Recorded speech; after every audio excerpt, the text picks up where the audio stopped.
Hello friends, आज हम class 10 science chapter 12 electricity इसकी एनसीईआरटी की एक्सरसाइजेज सोल्व करेंगे। क्वेश्चन नंबर फर्स्ट है, a piece of wire of resistance R is cut into 5 equal part. एक wire है जिसका रेजिस्टेंस आर है, उसको 5 बराबर भागों में काट दिया गया। These parts are then connected in parallel. उसके बाद इन पार्ट्स को पैरेलल कॉम्बिनेशन में कनेक्ट कर दिया गया। If the equivalent resistance of this combination is R dash, तो जो ये कॉम्बिनेशन है पैरेलल कॉम्बिनेशन, इसका इक्विवेलेंट रेजिस्टेंस आर डैश है, then the ratio R by R dash is, तब हमें आर बाय आर डैश का रेशो निकालना है। क्वेश्चन नंबर फर्स्ट है, एक वायर है जिसका रेजिस्टेंस आर है, इसको 5 बराबर भागों में काट दिया गया। तो एक भाग का जो रेजिस्टेंस होगा वो होगा आर बाय 5, क्योंकि ये आर का 5वां हिस्सा है। इसका भी आर बाय 5, इसका भी आर बाय 5, इसका भी आर बाय 5 और इसका भी आर बाय 5। अब हमें गिवन रेजिस्टेंस है वायर का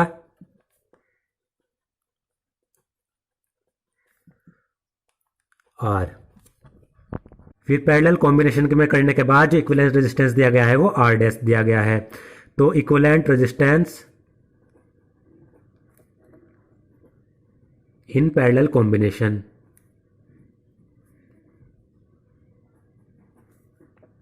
वो दिया गया है हमारे पास आर डैश, ये हमें गिवन है।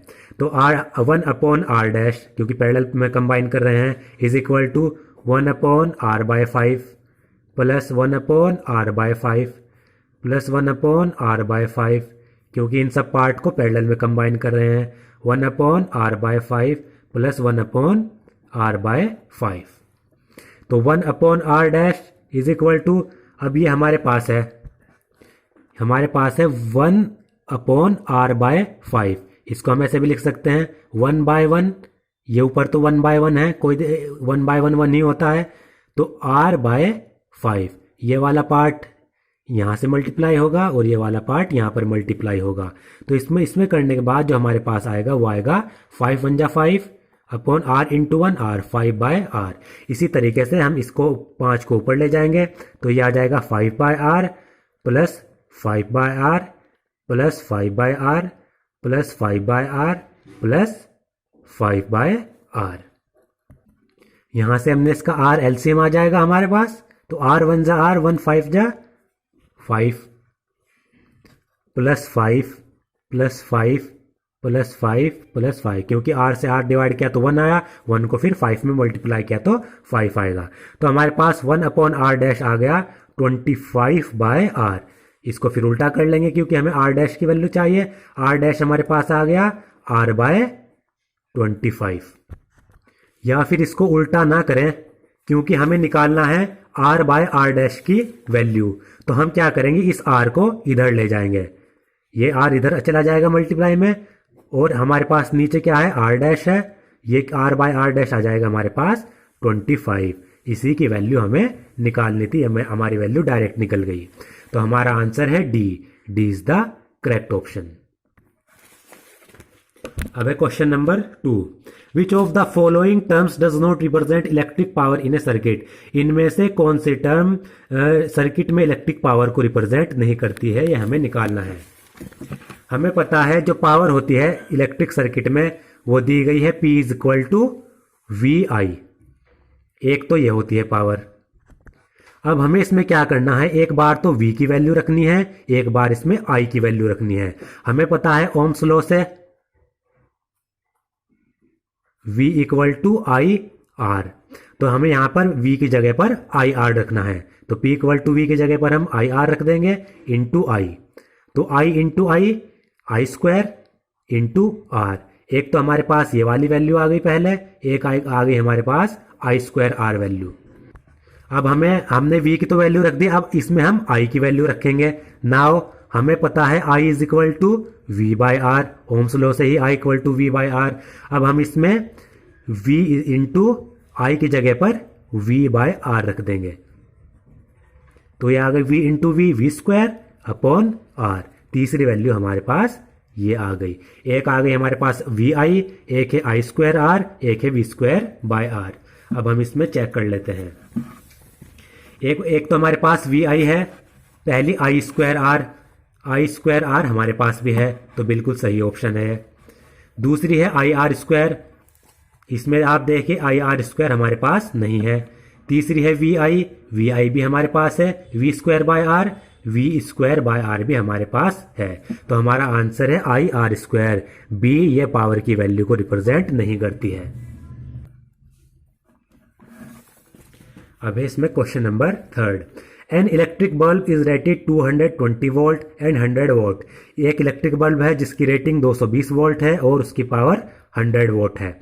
When it is operated on 110 volt, जब हम इसको 110 वोल्ट यानी 110 वोल्ट पर ऑपरेट करेंगे, the power consumed will be, तब ये बल्ब कितनी पावर कंज्यूम करेगा। यानी 220 वोल्ट पर पे तो 100 वोल्ट ये यूज कर रहा है, 110 वोल्ट पर कितनी पावर कंज्यूम करेगा। अगर हम डायरेक्ट देखें तो हमें लग रहा है कि यहाँ पर 220 वोल्ट के लिए 100 वोल्ट, 110 वोल्ट के लिए 50 वोल्ट, लेकिन ऐसा नहीं है। इसको हमें पहले सोल्व करना पड़ेगा जब हमारे पास करेक्ट आंसर आएगा। अभी हमने पावर की वैल्यू निकाली। पावर क्या है? V square by R. Third question है, तो हमारे पास हमें जो वी दिया गया है 220 वोल्ट दी गई है और पावर हमारे पास दी गई है 100 वोल्ट। अब हमें इसमें ध्यान रखना है कि चाहे हम बल्ब को 100 वोल्ट पे 220 वोल्ट पे इस्तेमाल करें, चाहे उसको 110 वोल्ट पे, चाहे 50 वोल्ट पे, जो बल्ब का रेजिस्टेंस है वो हमेशा सेम रहेगा। वो वोल्टेज और पावर पर डिपेंड नहीं करता है। बल्ब का रेजिस्टेंस उसके मटेरियल पर डिपेंड करेगा, ना कि वोल्टेज पर। बल्ब को हम चाहे कितने भी वोल्टेज पर वो यूज कर लें, उसका रेजिस्टेंस हमेशा सेम रहता है। तो यहां से हम उसका रेजिस्टेंस निकाल लेंगे। Resistance equal to V square by P. V की वैल्यू 220 का स्क्वायर अपॉन पावर है हमारे पास 100 वोल्ट।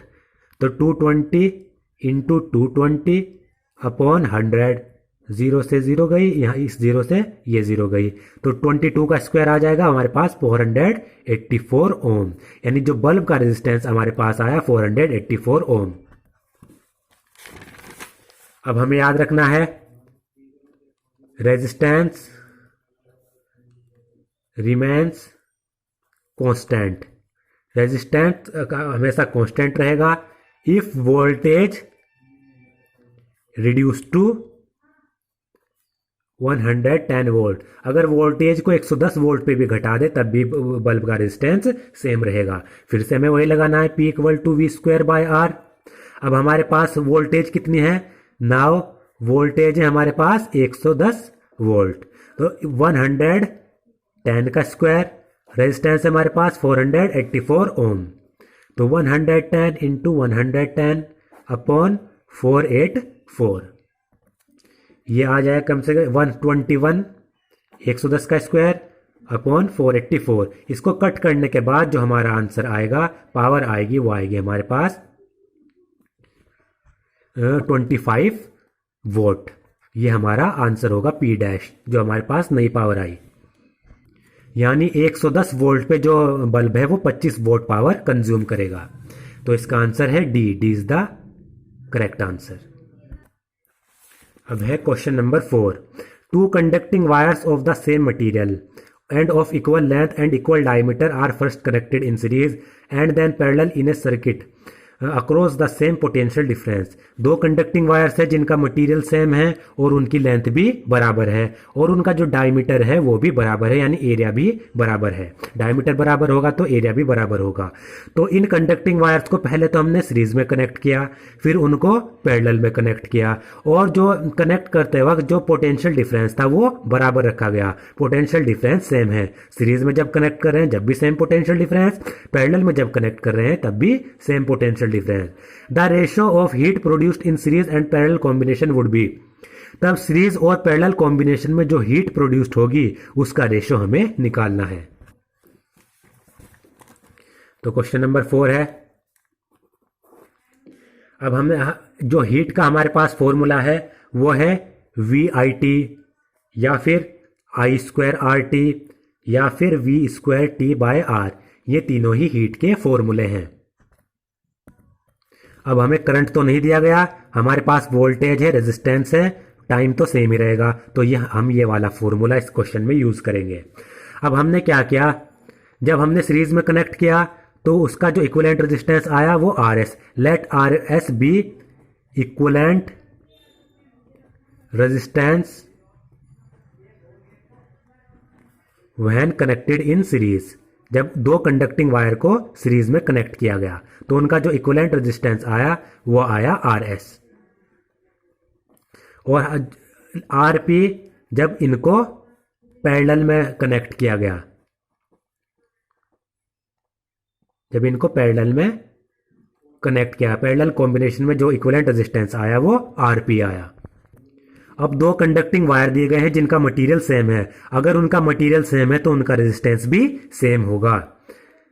देन क्या गिवन है हमारे पास, दो कंडक्टिंग वायर जिनका मटेरियल सेम है। If material of conducting wire is same, if material of wire is same then their resistance will be same, उनका रेजिस्टेंस भी सेम होगा। तो वो रेजिस्टेंस हमने मान लिया, लेट रेजिस्टेंस इज आर, दोनों वायर का जो रेजिस्टेंस है वो क्या है, आर है। अब पहले हम पैरेलल कॉम्बिनेशन में निकाल लेते हैं। इन पैरेलल कॉम्बिनेशन, ये पैरेलल को रिप्रेजेंट करने का तरीका है, पैरेलल है और ये एल। तो 1/RP इक्विवेलेंट रेजिस्टेंस हमने माना is equal to 1/R plus 1/R। 1/R क्या आ जाएगा, 2/R। तो यहां से जो हमारे पास 1/RP आया, RP अगर हम निकालेंगे तो R/2, ये हमारे पास आ गया। अब हम इनको सीरीज कॉम्बिनेशन में निकाल लेते हैं। In series combination R S क्या होगा, आर प्लस आर यानी 2R। सीरीज में हमारे पास ये आया पहली इक्वेशन, ये हमारे पास दूसरी इक्वेशन। और क्वेश्चन में दिया गया है जो पोटेंशियल डिफरेंस है वो क्या है, सेम है। So potential difference is equal, दोनों के कॉम्बिनेशन के अलोंग पोटेंशियल डिफरेंस सेम रखा गया है। तो पोटेंशियल डिफरेंस हमने मान लिया, let potential difference is V। तो पोटेंशियल डिफरेंस हमने V मान लिया। अब हम यहां पर HS/HP निकाल लेंगे, क्योंकि हमें रेशो निकालना था जो हीट प्रोड्यूस सीरीज कॉम्बिनेशन में होगी और हीट प्रोड्यूस्ड पैरेलल कॉम्बिनेशन में होगी। तो यहां पर जो हीट प्रोड्यूस्ड हुई सीरीज कॉम्बिनेशन में उसको हमने HS से डिनोट किया, हीट जो प्रोड्यूस्ड हुई पैरेलल कॉम्बिनेशन में उसको हमने P से डिनोट किया। इसका हमें रेशो निकालना है। हीट का फॉर्मूला है V²T/R, तो यहां पे V²T/R यानी RS जो सीरीज में कॉम्बिनेशन आया, upon heat produced in parallel combination V², क्योंकि पोटेंशियल डिफरेंस सेम है, टाइम भी सेम है, बस यहां पर आ जाएगा RP। अब हमें क्या करना है, ये हमारी मल्टीप्लाई इससे होगी, ये इससे मल्टीप्लाई होती है। तो V²T into RP upon V²T into RS। तो V²T से V²T गया, हमारे पास जो आया HS/HP वो आ गया RP/RS। तो HS/HP आ रहा है RP/RS। RP की वैल्यू हमारे पास है R/2, RS की वैल्यू 2R, तो R/2/2R, R/2/2R। इसके नीचे 1 मान लेंगे, फिर से वही होगा, ये ऊपर मल्टीप्लाई हो जाएगा, 1 इंटू R होगा, 2 इंटू 2R यानी 4R। तो R से R गया, तो HS/HP का जो रेशो आया वो 1/4 आया। तो इसको हम ऐसे लिख सकते हैं, HS/HP इज इक्वल टू 1:4। ये हमारा आंसर है। इसके में दिया गया 1:4, तो C is the correct answer. अब इसमें क्वेश्चन नंबर 5 दिया गया है, how is a voltmeter connected in the circuit to measure the potential difference between two points. अगर दो पॉइंट्स के बीच में हमें पोटेंशियल डिफरेंस मेजर करना है किसी सर्किट में, तो उस सर्किट में हम वोल्टमीटर को किस तरीके से कनेक्ट करेंगे। तो वोल्टमीटर को अगर किसी सर्किट में दो पॉइंट के बीच में हमें पोटेंशियल डिफरेंस मेजर करना है, तो हमें उसमें वोल्टमीटर पैरेलल कॉम्बिनेशन में कनेक्ट करना पड़ेगा। तो इसका आंसर है in parallel, voltmeter should be connected in parallel, should be connected in parallel। ये हमारा आंसर है। दोस्तों आज का मेरे वीडियो अगर आपको पसंद आया हो तो प्लीज़ मेरे चैनल को सब्सक्राइब करें, शेयर करें और लाइक करें।